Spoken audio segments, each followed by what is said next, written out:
BMCVTC Hindi इस channel के video देखने के बाद हमें क्या करना है? बहुत आसान सी बात है बच्चों। हमें सबसे पहले वीडियो के डिस्क्रिप्शन बॉक्स में जाना है और उसमें कुछ आसान से प्रश्न दिए गए हैं जिसका वीडियो आपने अभी देखा है और उसे हल करने का प्रयास कीजिए।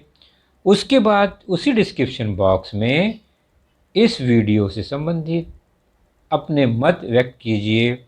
गूगल फॉर्म द्वारा एक छोटा सा लिंक दिया गया है, उसे क्लिक करिए और उसमें एंट्री करिए। और अंत में जाते जाते हमें इस चैनल को लाइक करना है, सब्सक्राइब भी करना है ताकि आने वाले वीडियो की जानकारी आपको मिलती रहे। तो है ना आसान सा काम? चलिए देखते हैं अपना वीडियो।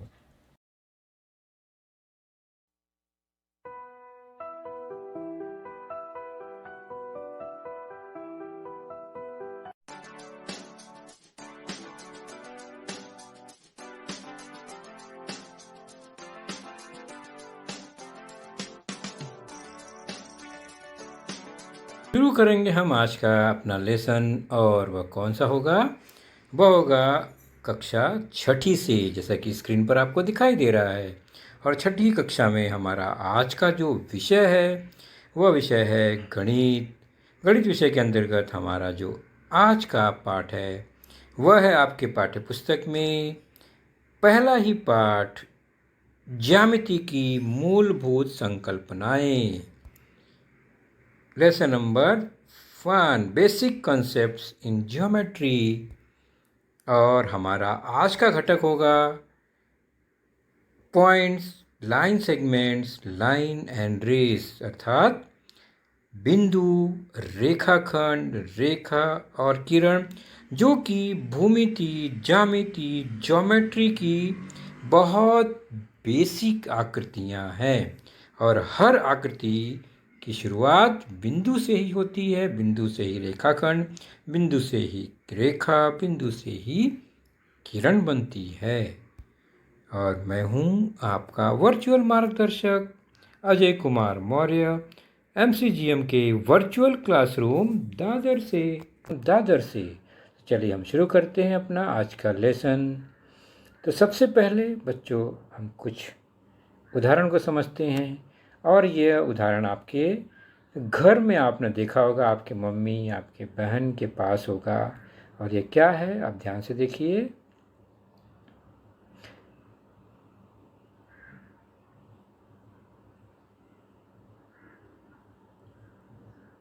निश्चित ही अब तक आप पहचान गए होंगे कि यह किस चीज़ का चित्र है और इसमें क्या दिखाई दे रहा है। तो ये है विविध आकार की बिंदियाँ। बिंदी आप जानते हैं ना, माथे पर लगाया जाता है। तो हम सामान्य तौर पर बोलचाल की भाषा में ऐसे वृत्ताकार छोटे से भाग को हम बिंदी कहते हैं। और इसका एक निश्चित आकार है जो कि हमें दिखाई देता है। जबकि गणित की भूमिति में बच्चों एक ऐसा आकार है जो बहुत ही छोटा है और जिसे हम केवल संकल्पना कर सकते हैं, देख नहीं सकते। लेकिन चूंकि हमें उसे बताना है तो हम उसे कागज़ पर बना सकते हैं छोटा सा। और वह एक छोटा सा आकार जो होता है वह बिंदु कहलाता है। यहाँ पर बिंदी है और वह बिंदु कहलाता है गणित में, जो कि बहुत ही छोटा होता है। जैसे कि एक पेंसिल की नोक आप हल्के से रख दो तो भी एक निशान दिखता है। वास्तव में बिंदु तो उससे भी छोटा होता है, लेकिन वो हमें दिखाई नहीं देगा। इसलिए हम एक वह दृश्यमान आकार जो पेंसिल की नोक से बना उसे हम क्या कहते हैं? बिंदी कहते हैं। बिंदु क्या कहते हैं उसे? बिंदु, पॉइंट। जैसे कि यह एक बिंदु है, यह दूसरा बिंदु, यह तीसरा बिंदु है। तो यह बन गया बिंदु, पॉइंट। तो गणित में इस निशान को या इस आकार को कहते हैं बिंदु, पॉइंट। और उसको पहचानेंगे कैसे? उसका नाम देखकर हम उसे पहचानते हैं। तो उसके बगल में एक अक्षर लिखते हैं चाहे अंग्रेजी का कैपिटल अक्षर हो, चाहे हम देवनागरी का अक्षर हो, कोई भी अक्षर से इसको हम दर्शा सकते हैं। यहाँ पर इस बिंदु का नाम जो उसके बगल में अक्षर है उससे लिखेंगे, पढ़ेंगे बिंदु ए, पॉइंट ए। दूसरा बिंदु के बगल में एम अक्षर है, इसका मतलब उसका नाम बिंदु एम, पॉइंट एम। तीसरा बिंदु जो है उसके बगल में टी लिखा है, इसका मतलब इस बिंदु का नाम है बिंदु टी, पॉइंट टी। ओके, तो ये है बिंदु। तो बिंदुओं का नाम लिखने के लिए अक्षरों का प्रयोग करते हैं। और एक बहुत ही छोटी आकृति है, या यूँ कहें हम ये एक केवल हम उसकी संकल्पना कर सकते हैं, काल्पनिक आकृति है। वास्तव में बिंदु का अस्तित्व हम देख नहीं सकते, बहुत ही छोटी आकृति, और उसे अक्षर द्वारा दर्शाते हैं, कैपिटल लेटर द्वारा दर्शाते हैं। यहाँ पर 3 बिंदु हैं और तीनों के नाम आपने अभी देखे। तो पहली भूमितीय आकृति आपने देख ली, छोटी से छोटी बिंदु। उसके बाद चलिए चलते हैं कागज पर। अगर हमने एक बिंदु बना लिया, उसका नाम दे दिया ए, उसी प्रकार एक दूसरा बिंदु बनाया, उसका नाम दे दिया हमने बी। तो बच्चों इस ए और बी को अगर हम मिलाते हैं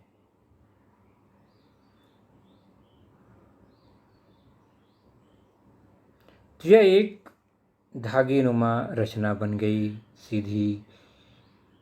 इसके ए और बी जो है वो अंतिम बिंदु हैं, आखिरी है, उसके लेफ्ट में उसके राइट में कुछ नहीं है।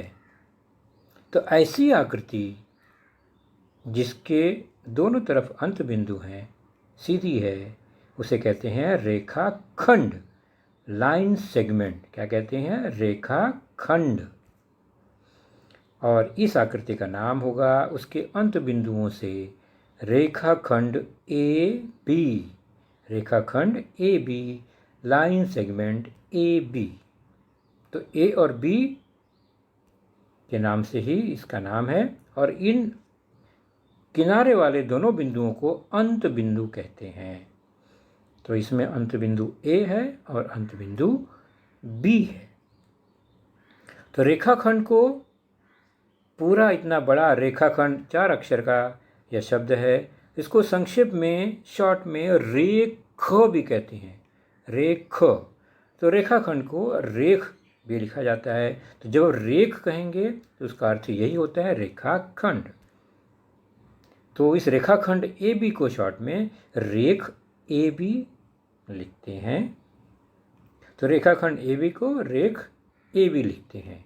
तो आपने पहचान लिया रेखाखंड या रेख क्या होता है। चलिए इसी चर्चा को आगे बढ़ाते हैं, 1-2 उदाहरण लेते हैं, तब आप समझ जाएंगे कि रेखाखंड या लाइन सेगमेंट क्या है। यह कागज, उस पर आकृति बनाई हमने, बिंदु P और दूसरा बिंदु Q बनाया। तो इन दोनों बिंदुओं को जोड़ने वाला जो घटक है, भाग है, वह क्या है? वह P से Q तक का एक आकृति बन गया, जिसे हम कहते हैं रेखाखंड। ये सीधी होनी चाहिए, इसका नाम है रेखाखंड PQ। और इसको शॉर्ट में क्या कहेंगे? रेख PQ। और इसमें P अंत बिंदु है और Q भी अंत बिंदु है। तो यहाँ पर रेखाखंड को संक्षेप में रेख भी लिखा जाता है, ये हमने जान लिया। तो रेखाखंड PQ को रेख PQ कहेंगे। तो रेखाखंड PQ को रेख PQ लिखते हैं। तो P और Q अंत बिंदु हैं दोनों। तो रेखा PQ को अगर हमने उल्टा लिख दिया, रेख PQ को उल्टा लिखा रेख QP, तो भी चलता है, क्योंकि दोनों तरफ अंत बिंदु हैं। तो आप P पहले Q बाद में, Q पहले P बाद में, इसको उल्टा लिखने पर कोई फर्क नहीं पड़ता, दोनों नाम सही है और एक ही आकृति के हैं। और ये दूसरी भूमितीय आकृति थी रेखाखंड, लाइन सेगमेंट या रेख, जिसे केवल सेगमेंट भी कहा जाता है। दो आकृतियाँ हमने देख लिया, बिंदु और रेखाखंड या रेख। चलिए अब हम देखते हैं कुछ उदाहरण को, नई आकृति को। ये आपने जाना, यह है दो अंत बिंदु और उसको मिलाने वाला यह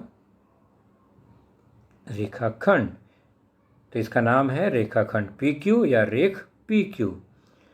लेकिन बच्चों, अगर ये इसके अंत बिंदु हो ही न, मतलब ये जो अंत बिंदु दिखाई दे रहा है वो अंत बिंदु न होकर वो बीच में कहीं हो जाए और यह जो टुकड़ा है दोनों तरफ असीमित बढ़ जाए, यानी कहाँ तक बढ़ेगा कोई पता नहीं, तो इस आकृति का नाम हो जाएगा रेखा, लाइन। तो जब हम रेखा कहते हैं गणित में, तो रेखा का मतलब होता है वह आकृति जो असीमित है, उसकी लंबाई असीमित है, हम उसको माप नहीं सकते।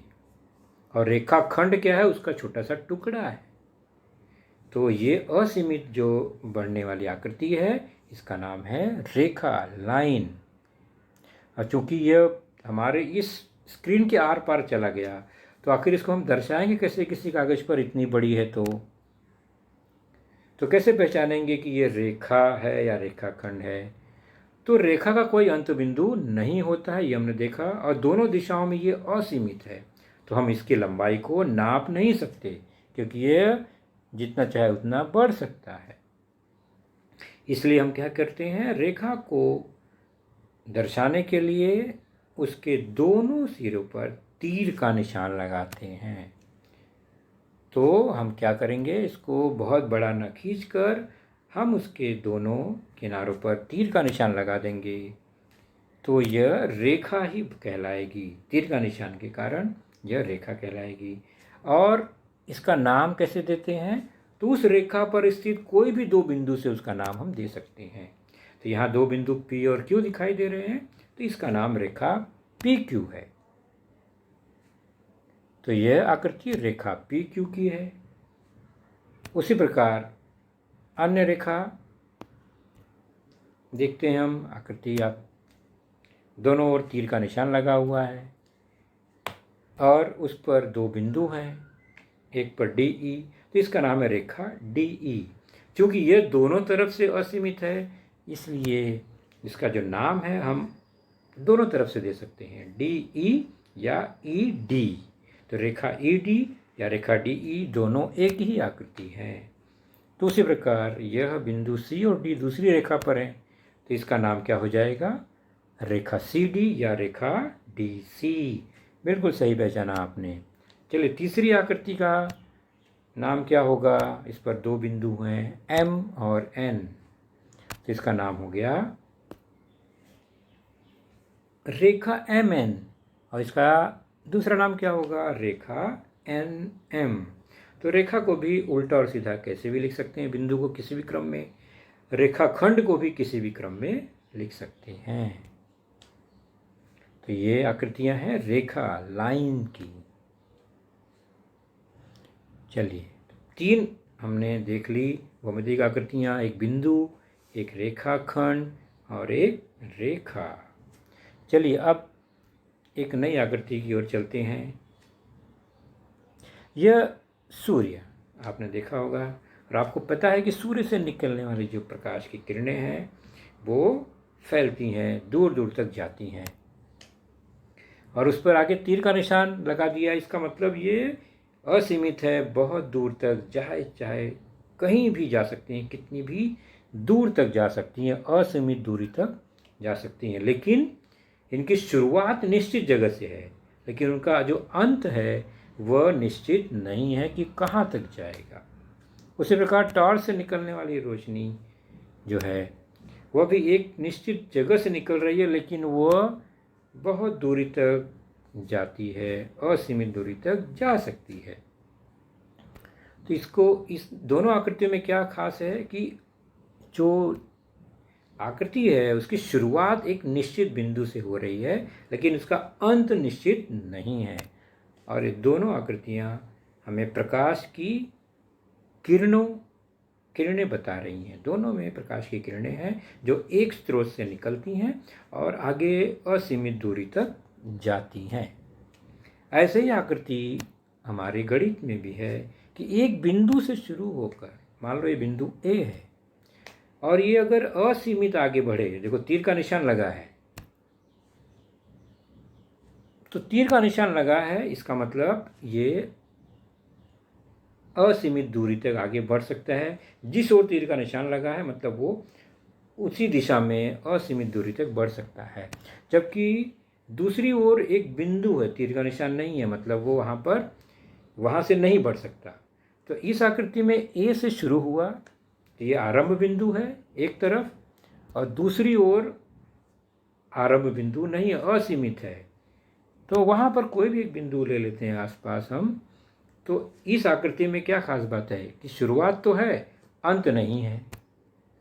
ऐसी आकृति को कहते हैं किरण, रेस। क्या कहते हैं? किरण। तो किरण में एक आरंभ बिंदु होता है और उसका फिर एक दूसरा हिस्सा असीमित दूरी तक जाता है। उस किरण के आरंभ बिंदु से शुरू होकर उस किरण पर कोई भी एक बिंदु हो तो उन दो बिंदुओं से इसका नाम करण होता है। जैसे इस आकृति में इसका नाम किरण AT है। अब ध्यान दो बच्चों, यहाँ पर फर्क क्या है कि दोनों तरफ आरंभ बिंदु या अंत बिंदु नहीं है, दोनों तरफ तीर का निशान नहीं है। इसका मतलब ये उल्टा और सीधा नहीं लिख सकते क्योंकि इसकी शुरुआत निश्चित है, आरंभ बिंदु निश्चित है।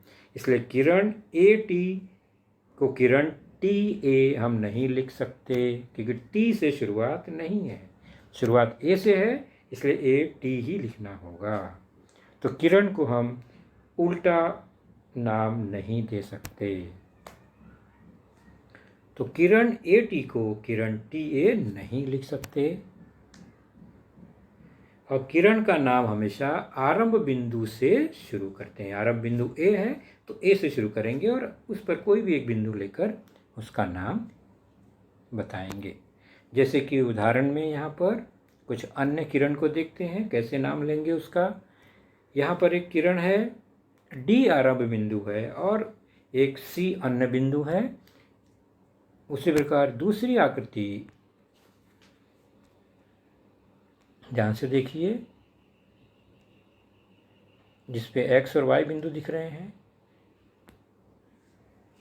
तो किरण का नाम हमेशा आरंभ बिंदु से शुरू करते हैं। अब पहली आकृति में आरंभ बिंदु क्या है? D, इसका नाम है किरण DC, CD नहीं। और दूसरी आकृति में आरंभ बिंदु क्या है? Y से शुरू होकर X की ओर जा रहा है, इसका नाम है किरण YX। तो किरण का नाम हमेशा आरंभ बिंदु से शुरू करते हैं। चलिए अभी हमने जो सीखा उस पर आधारित कुछ प्रश्न। हमने आज कितनी आकृतियों का परिचय लिया? 4। एक बिंदु, एक रेखाखंड, एक रेखा और चौथी किरण। तो यहाँ पर आकृति आएगी और आपको पहचानना है कि यह किसकी आकृति है। ध्यान से देखिए और फिर अपने उत्तर को इस बॉक्स में लिखिए। तो आकृति को पहचानिए, कहाँ अंत बिंदु है, कहाँ आरंभ बिंदु है, कहाँ तीर का निशान है। ये सब देखकर हमें पहचानना है कि ये चारों जो आकृति है वह किसकी है। ये क्या वो बिंदु की है, क्या वह रेखाखंड या रेख की है, या वह रेखा की है, या वह किरण की है। तो बच्चों आप लोग निश्चित ही से समझेंगे और अपने नोटबुक पर इसका उत्तर जरूर लिखेंगे। तो बच्चों आपने देखा आज का लेसन, उसके प्रमुख मुद्दों को ध्यान से बार बार दोबारा देखकर समझने का प्रयास कीजिए क्योंकि एक बार देखने पर किसी को भी वो पूरा मुद्दा समझ में नहीं आता। तो जैसे ही हम 2 बार 3 बार देखेंगे तो हमें वह समझ में आने लगेगा। और इसके आगे की जानकारी जो होगी बच्चों वह निश्चित ही हमारे अगले वीडियो में होगी। तो उस वीडियो को देखने के लिए, उसकी सूचना प्राप्त करने के लिए जो नीचे सब्सक्राइब का बटन होता है उसे जरूर प्रेस कीजिए और नोटिफिकेशन ऑन रखिए ताकि जैसे ही हमारा लेसन चैनल पर डाला जाएगा आपको वह तुरंत प्राप्त होगा। तो अपना ख्याल रखिए, सुरक्षित रहिए। Thank you.